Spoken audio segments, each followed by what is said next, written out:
feel like this is the natural progression that you're supposed to make if you're like a Fujifilm user and stuff like that.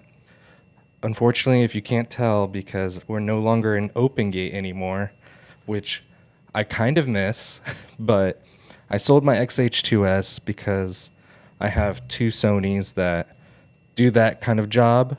And I don't know, it's supposed to be my personal camera that I kind of take everywhere, which the way it's designed and laid out, the X-T5 would probably serve better.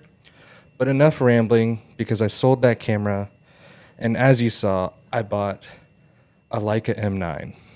Now, if you're familiar with this channel, I've had quite a few cameras that have come and gone, but one camera that I actually do miss is the Epson RD1, which I would consider this kind of like its big brother, because it's a full frame CCD sensor.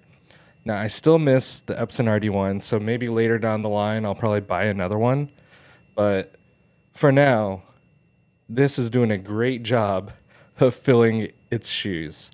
So as I'm talking, I'm just going to slide off to the side, and you'll see a slideshow of photos I've been taking with this. Recently, took a trip down to Puerto Rico, and I had just got this in, didn't necessarily have a lens for it yet, so I used an adapter, and I had a Pentax, like, what is it, the 28mm 3.5, so that's kind of what I had. So some are like a little out of focus.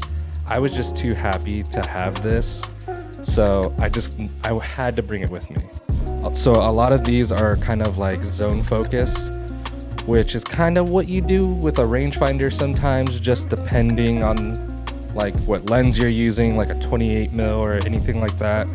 But since coming back from that trip, I recently ordered the Noct 40mm f1.4 from Voigtlander, and it's a pretty character-filled lens. So I don't know if it was the best one, but it's very close to what your eye sees. So when you're shooting like this, when you have both eyes open, it kind of works pretty well.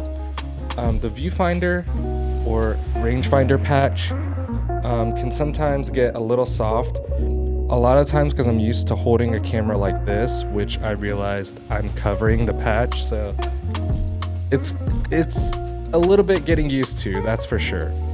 But the number one reason like I picked up a camera like this is because I really do miss the CCD sensor colors, and they just look so good. I can't put my finger on it, okay, about what it's doing color-wise, but like, I don't know, it just has a look to it, and I'm here for it, and I like it, and that's what matters, because I spent my money on it. But so far, I've been really, really enjoying this thing. Some things to note if you're looking at picking up an M9. First thing to note is that he's very touchy, like sensitive-wise. And I'll explain what I mean. Like, one of the cool things you would think is like, oh, okay, like, it's cool. It's got like the little bottom plate that you would have on a film camera. Super cool. But you cannot shoot unless you have this on. It will not take a photo. It will literally just say, battery door plate is off. And you cannot do anything. This is a brick without this plate. Kind of weird. Cool to get used to kind of like, oh, like I'm changing a roll of film. But also kind of a nuisance, because sometimes if it's not on correctly, or like if there's a little pin in here that's not being pushed, you just can't take photos, period. It will turn on, but you can't do anything with it. Just a little odd thing. Second weird kind of quirk is the biggest SD card you could use is 32 gigs. Now, 32 gigs will get you roughly like 650 photos. So still a lot of photos, but 32 gigs. And you can't use any UHS 2 cards. They will not work. They have to be like an older, like, just find the little gold SanDisk cards. It's your best bet. Or just go to like CVS or something and pick up a SD card from there. but 32 gigs is all it will take. It will not take any 64 gig card. Doesn't matter what you put in there. And the third quirk is it is extremely slow. So if you're a person who likes to, just pop off like 8 shots in a row, not around here, partner. Not around here. Like, it's not gonna happen. You'll fill the buffer with like 6 photos, and you have to wait until it clears the buffer, which is around like 4 seconds. So if you were planning on like just blasting a little moment and just picking one later, no.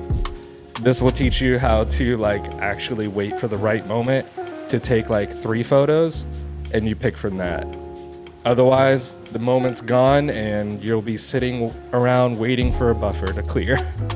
So yeah, it's kind of funky and a little odd, but I don't know, it just makes for like a fun experience, and it genuinely makes you slow down. And yes, I'm going to say it, the black and white photos from this do look like film. I don't care what you have to say.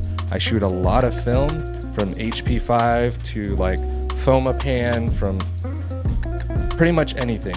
It looks a little more like Kentmere 400 if you add a little more contrast, if you're trying to compare black and whites. But that's what the black and white looks like. The color does look a little closer to film-like colors. Just your dynamic range is just not there the way that it is with film. So there's kind of the kicker. All right, so the fourth quirk in this camera is that the highest ISO you could possibly shoot is 12,050. You can go higher, but I'm telling you, noise-wise and like just how the sensor looks, it is utter trash after that. CCDs are not known for low light, and this one is not any better. Even though it's full frame, doesn't matter. So I've been taking this on quite a few photo walks, which is kind of what you're seeing off to the side here. And I've been loving it. It's really taught me to kind of like look for light in different ways. I don't know, just the way you shoot with a rangefinder is a different experience. And until you shoot with one, you don't know what I'm talking about. But yeah, they're still expensive. It's a camera from 2009, and so if you're a film shooter and you are genuinely looking for that one camera that has the closest film-like experience, but not so far where it's like the Epson RD1, this is probably as close as you'll get. The full-frame CCD sensor renders colors just, I don't know, it has a look, and you'll know what hopefully by the photos you know what I'm talking about, but it definitely has a look. I still want to buy my Epson RD1 again, so I still want that camera again, just because it gives you literally the closest film-like experience with winding the shutter and everything. But this is a very close second place, because that back screen is completely useless unless you're checking focus. Well, that's it. All right, that's it for this one. Please like and subscribe if you like these kind of videos. Maybe we'll do some more photo walks and stuff. But until then, peace.